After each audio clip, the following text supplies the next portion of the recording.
ಶ್ರೀ ಗುರುಭ್ಯೋ ನಮಃ. ಹರಿ ಓಂ. ಪೂಜ್ಯಾಯ ರಾಘವೇಂದ್ರಾಯ ಸತ್ಯಧರ್ಮ ರಥಾಯ ಚ ಭಜತಾಂ ಕಲ್ಪವೃಕ್ಷಾಯ ನಮತಾಂ ಕಾಮಧೇನವೇ. ಸರ್ವೇಪಿ ಸುಖಿನಃ ಸಂತು ಸರ್ವೇ ಸಂತು ನಿರಾಮಯಾಃ ಸರ್ವೇ ಭದ್ರಾಣಿ ಪಶ್ಯಂತು ಸರ್ವೇ ಸುಗುಣಶಾಲಿನಃ. ಕಲಿಯುಗದ ಕಾಮಧೇನು ಕಲ್ಪವೃಕ್ಷ ಸದೃಶರಾದ ರಾಘವೇಂದ್ರ ಸ್ವಾಮಿಗಳವರ ಭಕ್ತರು ಜಾತ್ಯತೀತವಾಗಿ ದೇಶದ ಉದ್ದದಗಲಕ್ಕೂ ವಿದೇಶಗಳಲ್ಲಿಯೂ ಕೂಡ ಅನೇಕ ಸ್ಥಳಗಳಲ್ಲಿ ಇದ್ದಾರೆ. ಹೇಗೆ ಒಂದು ಊರು ಅಂತಂದರೆ ಆಂಜನೇಯ ದೇವಸ್ಥಾನದ ಇಲ್ಲದೆ ಇರುವಂಥ ಊರು ಇಲ್ಲವೋ, ರುದ್ರದೇವರ ದೇವಸ್ಥಾನವೂ ಇಲ್ಲದೇ ಇರುವಂತಹ ಊರಿಲ್ಲವೋ, ಅದರಂತೆ ರಾಯರ ಭಕ್ತರು ಇಲ್ಲದೇ ಇರುವಂತಹ ಊರು ಇಲ್ಲ ಅಂತ ಹೇಳಿದರೂ ಕೂಡ ಅತಿಶಯೋಕ್ತಿ ಆಗೋದಿಲ್ಲ. ಅಂತಹ ರಾಘವೇಂದ್ರ ಸ್ವಾಮಿಗಳವರ ಭಕ್ತರ ಉಪಯೋಗಕ್ಕೋಸ್ಕರವಾಗಿ ಮಂತ್ರಾಲಯ ಯತಿವರ ಅನ್ನುವಂತಹ ಹೆಸರಿನಲ್ಲಿ ಒಂದು ಯೂಟ್ಯೂಬ್ ಚಾನಲನ್ನು ಮಾಡಿ ರಾಘವೇಂದ್ರ ಸ್ವಾಮಿಗಳವರ ಮಹಿಮೆ, ಪೂಜೆ, ವಿಧಾನಗಳು ಎಲ್ಲವನ್ನೂ ಕೂಡ ಪ್ರಸರಿಸ್ತಾ ಇದ್ದಾರೆ. ಇದರ ಮುಖ್ಯಸ್ಥರಾದಂತಹ ನಮ್ಮವರೇ ಆದ ಮಸೂದನ್ ಅವರು ಬಹಳ ಪರಿಶ್ರಮಪಟ್ಟು ಇದನ್ನು ಸೆರೆ ಹಿಡಿದು ಪ್ರಸಾರ ಮಾಡ್ತಾ ಇದ್ದಾರೆ.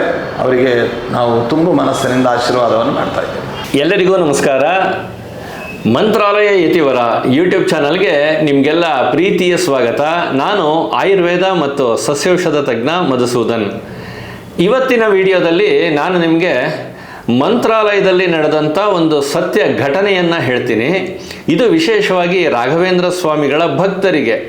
ಯಾಕೆ ಅಂತಂದರೆ ರಾಯರ ಭಕ್ತರು ಮಂತ್ರಾಲಯಕ್ಕೆ ಹೋದಾಗ ಈ ತಪ್ಪನ್ನು ಮಾಡಬಾರ್ದು ಅನ್ನುವಂಥ ಒಳ್ಳೆಯ ಉದ್ದೇಶದಿಂದ ನಾನು ನಿಮಗೆ ಈ ಮಾಹಿತಿ ಕೊಡ್ತಾ ಇದ್ದೀನಿ.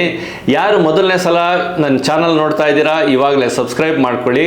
ಹಾಗೆಯೇ ಈ ವಿಡಿಯೋನ ಎಲ್ಲ ರಾಘವೇಂದ್ರ ಸ್ವಾಮಿಗಳ ಭಕ್ತರಿಗೂ ಶೇರ್ ಮಾಡಿ. ಯಾಕೆ ಅಂತಂದರೆ ಇದರಲ್ಲಿರುವಂಥದ್ದು ವಿಶೇಷವಾದಂಥ ಮಾಹಿತಿ. ಕೆಲವು ವರ್ಷಗಳ ಹಿಂದೆ ಒಬ್ಬ ಮಹಿಳೆ ನನಗೆ ಫೋನ್ ಮಾಡಿ, ಸರ್ ನಾವು ಒಂದು 50 ಜನ ಮಂತ್ರಾಲಯಕ್ಕೆ ಹೋಗ್ತಾ ಇದ್ದೀವಿ, ನಮಗೆ ಅಲ್ಲಿ ರಾಯರ ಸನ್ನಿಧಾನದಲ್ಲಿ ರಾಯರ ದರ್ಶನ ನಮಗೆ ಆಗೇ ಆಗುತ್ತೆ, ದಯಮಾಡಿ ನೀವು ನನಗೆ ಸುಬುಧೇಂದ್ರ ತೀರ್ಥ ಶ್ರೀಪಾದಂಗಳವರಿಂದ ಫಲಮಂತ್ರಾಕ್ಷತೆಯನ್ನು ಮತ್ತು ಒಂದು ಯಂತ್ರವನ್ನು ಕೊಡಿಸುವಂಥ ಒಂದು ವ್ಯವಸ್ಥೆ ಮಾಡಿಕೊಡ್ತೀರಾ ಅಂತ ಕೇಳ್ಕೊಂಡ್ರು. ಮಂತ್ರಾಲಯದಲ್ಲಿ ಶ್ರೀ ಸುಬುಧೇಂದ್ರ ತೀರ್ಥ ಶ್ರೀಪಾದಂಗಳವರು ಮೂಲ ರಾಮರ ಪೂಜೆಯನ್ನು ಮಾಡುವಾಗ ಈ ಮಹಿಳೆ ನೋಡಿ ಗುರುಗಳಿದ್ದಾರೆ ಅನ್ನೋದನ್ನು ಕನ್ಫರ್ಮ್ ಮಾಡಿಕೊಂಡು ನನಗೆ ಫೋನ್ ಮಾಡಿ ಹೇಳಿದ್ರು, ಗುರುಗಳು ಮಂತ್ರಾಲಯದಲ್ಲಿ ಇದ್ದಾರೆ, ನಾನು ಹೇಗೆ ಫಲಮಂತ್ರಾಕ್ಷತೆಯನ್ನು ತಗೊಳ್ಬೇಕು ಅನ್ನೋದನ್ನು ಕೇಳಿದ್ರು. ಸರಿ, ಅವರಿಗೆ ನಾನು ಯಾವ ಸ್ಥಳದಲ್ಲಿ ಸುಬುಧೇಂದ್ರ ತೀರ್ಥ ಶ್ರೀಪಾದಂಗಳವರು ಫಲಮಂತ್ರಾಕ್ಷತೆಯನ್ನು ಕೊಡ್ತಾರೆ ಅನ್ನೋದ್ರ ಬಗ್ಗೆ ಮಾಹಿತಿ ಕೊಟ್ಟೆ. ಮತ್ತು ಎಲ್ಲಿ ಹೋಗಿ ನಿಂತ್ಕೋಬೇಕು, ಮತ್ತು ಗುರುಗಳ ಹತ್ರ ಹೋದಾಗ ಏನು ಕೇಳಬೇಕು ಅನ್ನೋದ್ರ ಬಗ್ಗೆ ಕೂಡ ಅವರಿಗೆ ಮಾಹಿತಿಯನ್ನು ಕೊಟ್ಟೆ.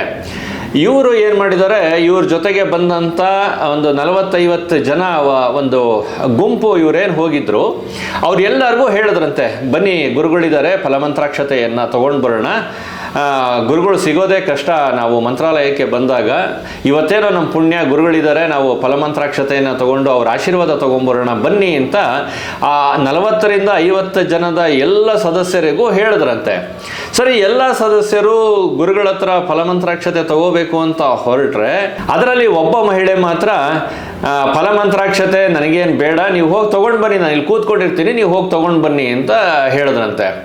ಅವಾಗ ಅಯ್ಯೋ ಹಾಗನ್ಬೇಡಿ, ಗುರುಗಳು ಸಿಗೋದೇ ಕಷ್ಟ, ಅವ್ರ ಹತ್ರ ಫಲಮಂತ್ರಾಕ್ಷತೆ ತಗೊಳ್ಳದೆ ಹಾಗೆ ಹೋಗಬಾರ್ದು, ಬನ್ನಿ ಅಂತ ಅಂದ್ಬಿಟ್ಟು ಬಲವಂತ ಮಾಡಿ ಈ ಮಹಿಳೆಯನ್ನು ಕರ್ಕೊಂಡು ಗುರುಗಳ ಸನ್ನಿಧಾನಕ್ಕೆ, ಅಂದರೆ ಅಲ್ಲಿ ಸುಬುಧೇಂದ್ರ ತೀರ್ಥರು ಫಲಮಂತ್ರಾಕ್ಷತೆ ಮತ್ತು ಯಂತ್ರವನ್ನು ಕೊಡ್ತಾರಲ್ಲ ಆ ಸ್ಥಳಕ್ಕೆ ಈ ಮಹಿಳೆಯನ್ನು ಬಲವಂತವಾಗಿ ಕರ್ಕೊಂಡು ಹೋದ್ರಂತೆ.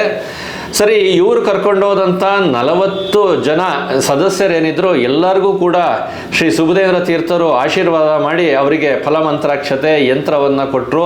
ಜೊತೆಗೆ ಈ ಬಲವಂತವಾಗಿ ಇವರು ಕರೆದ್ರು ಅಂತ ಹೋಗಿದ್ರಲ್ಲ ಮಹಿಳೆ, ಅವ್ರಿಗೂ ಫಲಮಂತ್ರಾಕ್ಷತೆಯನ್ನು ಸುಬುಧೇಂದ್ರ ತೀರ್ಥರು ಅಷ್ಟೇ ಗೌರವದಿಂದ, ಅಷ್ಟೇ ಪ್ರೀತಿಯಿಂದ ಆಶೀರ್ವಾದ ಮಾಡಿ ಫಲಮಂತ್ರಾಕ್ಷತೆಯನ್ನು ಎಲ್ಲರಿಗೂ ಕೊಟ್ಟು ಕಳಿಸಿದ್ರು.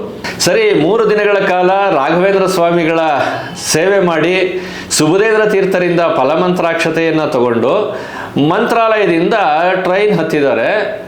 ಟ್ರೈನ್ ಹತ್ತದ ಮೇಲೆ ಬೆಂಗಳೂರು ಬಂತು ಟ್ರೈನು, ಇನ್ನೇನು ಎಲ್ಲರೂ ಇಳಿಬೇಕು, ಎಲ್ಲರೂ ಅವ್ರವ್ರ ಬ್ಯಾಗನ್ನ ತಗೊಳ್ಬೇಕು ಅಂತ ಅಂದ್ಬಿಟ್ಟು ಅವ್ರವ್ರ ಬ್ಯಾಗನ್ನ ತೆಗಿತಾ ಇದ್ದಾರೆ. ಅಲ್ಲಿ ಎಲ್ಲರ ಬ್ಯಾಗು ಇದೆಯಂತೆ. ಆದರೆ ಬಲವಂತದಿಂದ ಅಂದರೆ ಒಲ್ಲದ ಮನಸ್ಸಿನಿಂದ ಯಾರು ಶ್ರೀ ಸುಬುಧೇಂದ್ರ ತೀರ್ಥ ಶ್ರೀಪಾದಂಗಳವರಿಂದ ಫಲಮಂತ್ರಾಕ್ಷತೆಯನ್ನು ತಗೊಂಡಿದ್ರಲ್ಲ, ಅವರು ಆ ಫಲಮಂತ್ರಾಕ್ಷತೆ ಮತ್ತು ಯಂತ್ರವನ್ನು ಇಟ್ಕೊಂಡಂಥ ಬ್ಯಾಗು ಟ್ರೈನಲ್ಲಿ ಇಲ್ಲ. ಈ ಬ್ಯಾಗನ್ನು ಅವರು ಪಕ್ಕದಲ್ಲೇ ಇಟ್ಕೊಂಡಿದ್ದಾರೆ. ಅವ್ರ ಪಕ್ಕದಲ್ಲೇ ಈ ಬ್ಯಾಗ್ ಇದೆ. ಮಂತ್ರಾಲಯದಿಂದ ಹೊರಟಾಗ ಬೆಂಗಳೂರು ತನಕನೂ ಇದ್ದಂತಹ ಆ ಬ್ಯಾಗು ಬೆಂಗಳೂರು ಬರೋಷ್ಟರಲ್ಲಿ ಆ ಬ್ಯಾಗೇ ಇಲ್ಲ. ನಾವೆಲ್ಲ ಮಂತ್ರಾಲಯಕ್ಕೆ ಹೋದಾಗ ರಾಯರ ಸೇವೆ ಮಾಡ್ತೀವಿ, ರಾಯರ ದರ್ಶನ ಮಾಡ್ತೀವಿ, ಎಲ್ಲವೂ ಸರಿ. ಆದರೆ ಅಲ್ಲಿಗೆ ಹೋದಾಗ ಸುಬುಧೇಂದ್ರ ತೀರ್ಥ ಶ್ರೀಪಾದಂಗಳವರು ಅಲ್ಲಿದ್ದಾರೆ ಅಂತ ಗೊತ್ತಾದ ಮೇಲೂ ಅವರಿಂದ ಫಲಮಂತ್ರಾಕ್ಷತೆ ತಗೊಳ್ಳದೆ ಬಂದರೆ ನಮ್ಮ ಮಂತ್ರಾಲಯ ಯಾತ್ರೆ ಅಪೂರ್ಣ ಆಗುತ್ತೆ. ಇದನ್ನು ಎಲ್ಲ ರಾಘವೇಂದ್ರ ಸ್ವಾಮಿಗಳ ಭಕ್ತರು ಗಮನಿಸಬೇಕು. ನಾನು ವರ್ಷದಲ್ಲಿ 3 ಅಥವಾ 4 ಸಲ ಮಂತ್ರಾಲಯಕ್ಕೆ ಹೋಗ್ತಾನೆ ಇರ್ತೀನಿ ರಾಯರ ದರ್ಶನಕ್ಕೆ, ಮತ್ತು ಸುಬುಧೇಂದ್ರ ತೀರ್ಥರಿಂದ ಆಶೀರ್ವಾದ ತೊಗೊಂಬರೋದಕ್ಕೆ ವರ್ಷದಲ್ಲಿ 4 ಸಲ ಅಂತೂ ಖಂಡಿತ ಹೋಗ್ತಾನೆ ಇರ್ತೀನಿ. ನಾನು ಪ್ರತಿ ಸಲ ಹೋದಾಗಲೂ ಯಾರ್ಯಾರೋ ನನಗೆ ಸರ್ ಸುಬುಧೇಂದ್ರ ತೀರ್ಥರಿಂದ ಒಂದು ಫಲಮಂತ್ರಾಕ್ಷತೆಯನ್ನು ತಂದ್ಕೊಡಿ ಅಂತ ರಿಕ್ವೆಸ್ಟ್ ಮಾಡ್ತಾ ಇರ್ತಾರೆ. ನಿಮಗೆ ಆಶ್ಚರ್ಯ ಅಂತ ಅನ್ನಿಸ್ಬೋದು. ನಾನು ರಾಯರ ದರ್ಶನ ಮಾಡಿ ಸುಬುಧೇಂದ್ರ ತೀರ್ಥರ ಮುಂದೆ ನಾನು ಹೋಗಿ ನಿಂತ್ಕೊಳ್ತೀನಿ. ನಾನು ಕೈಗಳನ್ನು ಅವ್ರ ಮುಂದೆ ಹಿಡಿತೀನಿ ಅಷ್ಟೇ. ನಾನು ಏನೂ ಕೇಳಲ್ಲ, ನನಗೆ ಎಷ್ಟು ಯಂತ್ರ ಬೇಕು, ನನಗೆ ಏನು ಬೇಕು ಅಂತ ಕೇಳೋದಿಲ್ಲ. ನಾನು ಅವ್ರ ಮುಂದೆ ನಿಂತ ತಕ್ಷಣ ಅಲ್ಲೇ ಇರುವಂಥ ಪಾತ್ರೆಯ ಒಳಗೆ ಕೈ ಹಾಕಿ ಸುಬುಧೇಂದ್ರ ತೀರ್ಥ ಶ್ರೀಪಾದಂಗಳವರು ನನ್ನ ಕೈಗೆ ಮಂತ್ರಾಕ್ಷತೆಯನ್ನು ಕೊಡ್ತಾರೆ.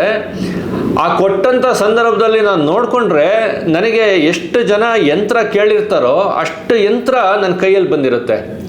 ಇದು ಸತ್ಯ ಘಟನೆ, ರಾಘವೇಂದ್ರ ಸ್ವಾಮಿಗಳ ಸನ್ನಿಧಿಯಲ್ಲಿ ನಡೆದಂಥ ಘಟನೆ. ನಾನು ಸ್ವತಃ ಅನುಭವಿಸ್ತೀನಿ. ಅಂದರೆ ನಮ್ಮ ಮನಸ್ಸಿನಲ್ಲಿ ಏನಿರುತ್ತೆ, ನಮ್ಮ ಕಷ್ಟಗಳು ಏನಿರುತ್ತೆ ಅನ್ನೋದನ್ನು ಶ್ರೀ ಸುಬುಧೇಂದ್ರ ತೀರ್ಥ ಶ್ರೀಪಾದಂಗಳವರು ನಾವು ಹೇಳ್ದಲೇ ಅರ್ಥ ಮಾಡ್ಕೊಂಡು ಬಿಡ್ತಾರೆ. ಯಾಕೆ ಅಂತಂದರೆ ಪ್ರತಿನಿತ್ಯ ಅವರ ಅನುಷ್ಠಾನ, ಅವರ ಪೂಜೆ, ರಾಯರನ್ನು ಅವರು ಒಲಿಸ್ಕೊಂಡಿರೋದು ಇದೆಲ್ಲವೂ ಕೂಡ ಶ್ರೀಪಾದಂಗಳವರ ವಿಶೇಷತೆ. ಆದ್ದರಿಂದ ಮಂತ್ರಾಲಯಕ್ಕೆ ಯಾರೆಲ್ಲ ರಾಘವೇಂದ್ರ ಸ್ವಾಮಿಗಳ ಭಕ್ತರು ಹೋಗ್ತೀರಾ, ಮರೆಯದೆ ಶ್ರೀಪಾದಂಗಳವರು ಅಲ್ಲೇ ಇದ್ದಾರೆ ಅಂತಂದಾಗ ಯಾವುದೇ ಕಾರಣಕ್ಕೂ ನಿರ್ಲಕ್ಷ್ಯ ಮಾಡದೆ ಅಲ್ಲಿ ಕ್ಯೂ ಮಾಡ್ತಾರೆ. ಕ್ಯೂನಲ್ಲಿ ನಿಂತ್ಕೊಳ್ಳಿ, ಸಮಾಧಾನವಾಗಿ ನಿಂತ್ಕೊಂಡು ಶ್ರೀಪಾದಂಗಳವರಿಂದ ಫಲಮಂತ್ರಾಕ್ಷತೆ. ನಿಮಗೇನಾದರೂ ಯಂತ್ರ ಬೇಕು ಅಂತ ಹೇಳಿದ್ರೆ ಗುರುಗಳ ಹತ್ರ ನನಗೆ ಈ ಥರ ಸಮಸ್ಯೆ ಇದೆ, ದಯಮಾಡಿ ಯಂತ್ರ ಬೇಕು ಅಂತ ಕೇಳಿದ್ರೆ ನಿಮಗೆ ಖಂಡಿತವಾಗ್ಲೂ ಯಂತ್ರವನ್ನು ಅವರು ಮಾಡಿರುವಂಥ ಜಪದ ಶಕ್ತಿಯಲ್ಲಿ ತಯಾರಾಗುವಂಥ ಆ ಯಂತ್ರವನ್ನು ನಿಮಗೆ ಕೊಟ್ಟು ನಿಮಗೆ ಖಂಡಿತ ಒಳ್ಳೆಯದಾಗಲಿ, ನಿಮ್ಮೆಲ್ಲ ಸಮಸ್ಯೆಗಳು ಪರಿಹಾರ ಆಗಲಿ ಅಂತ ಆಶೀರ್ವಾದ ಮಾಡ್ತಾರೆ. ಈ ಆಶೀರ್ವಾದವನ್ನು ತೆಗೆದುಕೊಳ್ಳದೆ ಯಾರೂ ಕೂಡ ಮಂತ್ರಾಲಯದಿಂದ ವಾಪಸ್ ಬರಬೇಡಿ. ಇದು ನನ್ನ ರಾಯರ ಭಕ್ತರೆಲ್ಲರಿಗೂ ಕೂಡ ನಾನು ಮಾಡುವಂಥ ಒಂದು ಮನವಿ. ಹಾಗೆಯೇ ಮಂತ್ರಾಲಯಕ್ಕೆ ಹೋದಾಗ ಅಲ್ಲಿ ಫಲಮಂತ್ರಾಕ್ಷತೆ ಆಗಬಹುದು, ರಾಘವೇಂದ್ರ ಸ್ವಾಮಿಗಳ ಅಕ್ಷತೆ ಆಗಬಹುದು. ನಿಮ್ಮ ಕೈಗೆ ಬಂದ ಮೇಲೆ ಕೈಯಲ್ಲಿರುವಂಥ ಒಂದೇ ಒಂದು ಕಾಳು ಮಂತ್ರಾಕ್ಷತೆ ಕೂಡ ನೆಲದ ಮೇಲೆ ಬೀಳಬಾರ್ದು. ಮಂತ್ರಾಲಯದಲ್ಲಿ ನಾನು ನೋಡ್ತಾ ಇರ್ತೀನಿ, ಸಾಮಾನ್ಯವಾಗಿ ಮಂತ್ರಾಕ್ಷತೆ ತಗೊಂಡ್ಮೇಲೆ ಆ ಆವರಣದಲ್ಲಿ, ಆ ಪ್ರಾಕಾರದಲ್ಲಿ ಬಹಳಷ್ಟು ಕಡೆ ರಾಯರ ಮಂತ್ರಾಕ್ಷತೆಯನ್ನು ಬೀಳಿಸಿರ್ತಾರೆ ಭಕ್ತರು. ಅದನ್ನು ಬೇರೆಯವರು ತುಳ್ಕೊಂಡು ಹೋಗ್ತಾ ಇರ್ತಾರೆ. ದಯಮಾಡಿ ಯಾರೂ ಆ ತಪ್ಪನ್ನು ಮಾಡಬೇಡಿ. ಯಾಕೆ ಅಂತಂದರೆ ರಾಘವೇಂದ್ರ ಸ್ವಾಮಿಗಳ ಮಂತ್ರಾಕ್ಷತೆಗೆ ಎಷ್ಟು ಶಕ್ತಿ ಇದೆ ಅಂತನ್ನೋದು ಅದು ರಾಯರ ಭಕ್ತರು ಅದನ್ನು ಅನುಭವಿಸಿದವ್ರಿಗೆ ಮಾತ್ರ ಗೊತ್ತು. ಮಂತ್ರಾಲಯ ತನಕ ಹೋಗಿ ರಾಯರ ದರ್ಶನ ಮಾಡಿ, ಗುರುಗಳ ದರ್ಶನ ಮಾಡಿ, ಸುಬುಧೇಂದ್ರ ತೀರ್ಥರಿಂದ ಫಲಮಂತ್ರಾಕ್ಷತೆಯನ್ನು ತಗೊಂಡು ಅವರ ಆಶೀರ್ವಾದ ತಗೊಂಡು ನಮ್ಮ ಪಾಪ ಕರ್ಮಗಳನ್ನೆಲ್ಲ ಪರಿಹಾರ ಮಾಡಿರ್ತಾರೆ ರಾಘವೇಂದ್ರ ಸ್ವಾಮಿಗಳು. ನಮ್ಮೆಲ್ಲ ಕಷ್ಟಗಳು ದೂರ ಆಗಲಿ ಅಂತ ಶ್ರೀ ಸುಬುಧೇಂದ್ರ ತೀರ್ಥ ಸ್ವಾಮಿಗಳು ಆಶೀರ್ವಾದ ಮಾಡಿರ್ತಾರೆ. ಅದರ ಫಲ ನಮಗೆ ಸಿಗಬೇಕಲ್ವಾ? ಆ ಫಲ ಸಿಗಬೇಕು ನಮಗೆ ಅಂತಂದರೆ ನಾವು ಫಲಮಂತ್ರಾಕ್ಷತೆಯನ್ನು ನಿರ್ಲಕ್ಷ್ಯ ಮಾಡಬಾರ್ದು. ಹಾಗೆಯೇ ಅಕ್ಷತೆಯನ್ನು ಮಂತ್ರಾಲಯದ ಪ್ರಾಕಾರದಲ್ಲಿ ಅಥವಾ ಯಾವುದೇ ಊರಿನ ಯಾವುದೇ ಮಠದ ಪ್ರಾಕಾರದಲ್ಲಿ ಅದನ್ನು ಚೆಲ್ಲಬಾರ್ದು. ಈ ತಪ್ಪನ್ನು ಯಾರೂ ಮಾಡಬೇಡಿ. ಇದು ಮಂತ್ರಾಲಯಕ್ಕೆ ಹೋಗುವ ಎಲ್ಲ ಭಕ್ತರಿಗಾಗಿ ನಾನು ಕೊಟ್ಟಂಥ ವಿಶೇಷವಾದಂಥ ಮಾಹಿತಿ. ಇಲ್ಲಿವರೆಗೂ ರಾಘವೇಂದ್ರ ಸ್ವಾಮಿಗಳ ಸನ್ನಿಧಿಯಲ್ಲಿ ನಡೆದಂಥ ಒಂದು ಘಟನೆಯ ಬಗ್ಗೆ ಮಾಹಿತಿಯನ್ನು ನಿಮಗೆ ಕೊಟ್ಟಿದ್ದೀನಿ. ನಮಗೆ ಗೊತ್ತಿದ್ದೋ ಗೊತ್ತಿಲ್ಲದೆಯೋ ಮಾಡುವಂಥ ತಪ್ಪು ಕೂಡ ನಮಗೆ ಎಷ್ಟು ತೊಂದರೆ ಕೊಡುತ್ತೆ, ಅದರಿಂದ ನಾವು ಎಷ್ಟು ಪಾಪಕರ್ಮಗಳನ್ನು ಅನುಭವಿಸ್ತೀವಿ ಅನ್ನೋದಕ್ಕೆ ಈ ಘಟನೆನೇ ಸಾಕ್ಷಿ. ಮುಂದಿನ ವಿಡಿಯೋದಲ್ಲಿ ರಾಘವೇಂದ್ರ ಸ್ವಾಮಿಗಳ ಸನ್ನಿಧಿಯಲ್ಲಿ ನಡೆದಂಥ ಇನ್ನೊಂದು ಘಟನೆಯನ್ನು ನಿಮಗೆ ಹೇಳ್ತೀನಿ. ಅಲ್ಲಿವರೆಗೂ ಎಲ್ರಿಗೂ ನಮಸ್ಕಾರ.